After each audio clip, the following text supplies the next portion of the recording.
Full news headquarter. Welcome back. और अब बात करेंगे आजम स्वाति के हवाले से। ओवरसीज पाकिस्तानियों का आजम स्वाति से इज़हार यकजहती। बेल्जियम में मुकीम पाकिस्तानियों ने पीटीआई रहनुमा की फौरी रिहाई का मुतालबा कर दिया। कहते हैं आजम स्वाति जैसे सीनियर सियासतदान पर जुल्म और सितम को बंद किया जाए।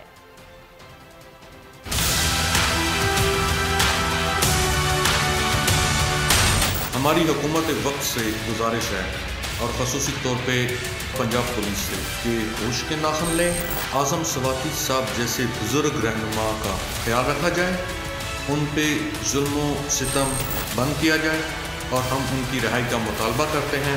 खुदारा यजीज़ी फ़ौज होने का सबूत ना दें, बनना है तो हुसैनी बने, हक सच की आवाज़ बने, अगर बन नहीं सकते तो कम से कम उसे दबाने की नाकाम कोशिश बंद करें।